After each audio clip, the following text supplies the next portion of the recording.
Local news affects your life, giving you the confidence and clarity to make better decisions every day. You can support that with a digital subscription.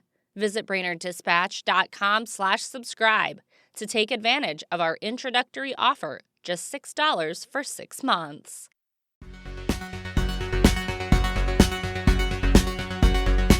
Good morning, Brainerd Lakes area. It's Monday, April 13th. I'm Teresa Burke with your Brainerd Dispatch Minute, the weekday podcast of the Brainerd Dispatch, brought to you by Boyne & Francis Law Firm, catching you up on the news of the Brainerd Lakes area.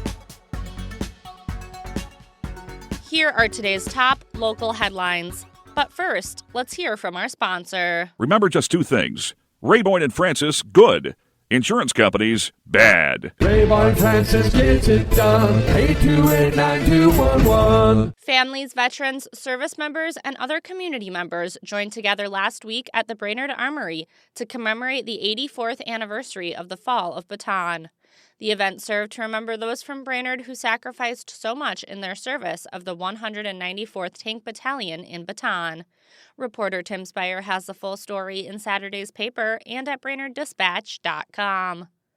While the Artemis II mission captivated the nation for 10 days, it was much more personal for Brainerd High School graduate Brunel Cibuzar Rodriguez. As an engineer for NASA, Rodriguez saw the mission as the culmination of years of hard work. Since graduating from BHS in 2000, she has worked for NASA for over 2 decades. She was the vehicle manager for the Orion spacecraft on the Artemis II mission. Reached by phone last week, Rodriguez said it was fantastic to see the crew and the vehicle performing great. Editor Matt Erickson has more on her work in Saturday's Dispatch and online. Five Below plans to build off Glory Road next to Hobby Lobby in Baxter. The plan comes after the business made changes to meet city requirements for setbacks. The Baxter City Council originally voted to deny the setback variances the business requested last month. A new plan has Five Below back in business after the council approved a conditional use permit and an escrow agreement for the project. Read more on Five Below in managing editor Renee Richardson's story in Saturday's paper or online. The Wonder Truck Children's Museum is taking shape in Baxter. Museum project director Peter Olson took a group of community members through the muddy woods last week to show off progress on the project. What started as a pipe dream about a decade ago is now nearing reality. The museum is set to sit on 9 acres of property owned by Sourcewell off Highway 371 in Baxter. The target date for opening is this fall. I've got more in Saturday's Dispatch. The Crow Wing County Historical Society will host its 99th annual dinner fundraiser on April 28th at the Gather on 3 Event Center.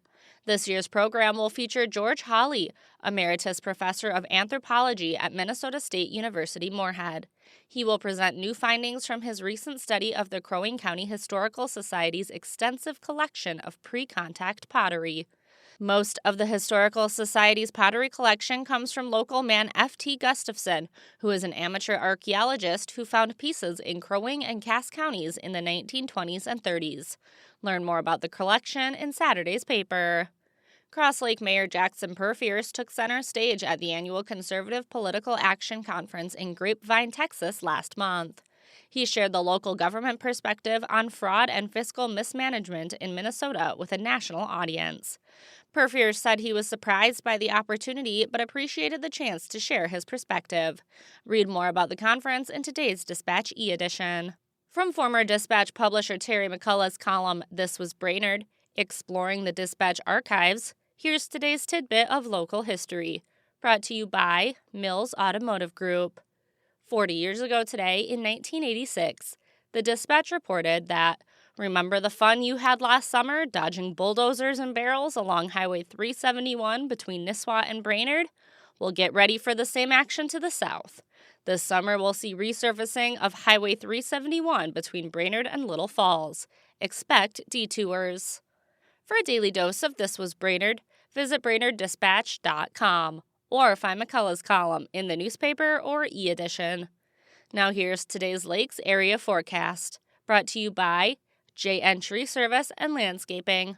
Storm Tracker. Good Monday, Brainerd Lakes area. Cloudy skies today with a stray shower or thunderstorm possible. A high temperature up to 59 degrees. A little bit of a wind from the northeast, about 10 to 15. On Tuesday, cloudy skies, 62 degrees, and we'll be clearing skies out for your Wednesday, and temperatures get incrementally warmer, up to 64 degrees, then full-out sunshine with a high of 72 on Thursday, making it the pick day out of the week. Enjoy it while you can. A cold front on the way. Friday into Saturday brings a chance for scattered showers and storms on Friday, bringing high temperatures down from the 50s on Friday into the 30s by Saturday. I'm Storm Tracker meteorologist Jesse Ritka. Thanks to Mills Automotive Group, Ray Boyd and Francis Law Firm, and JN Tree Service and Landscaping for their support. And thank you for listening to the Brainerd Dispatch Minute. For more news throughout the day and for information on becoming a subscriber, visit BrainerdDispatch.com. Have a great day, and we'll catch you tomorrow.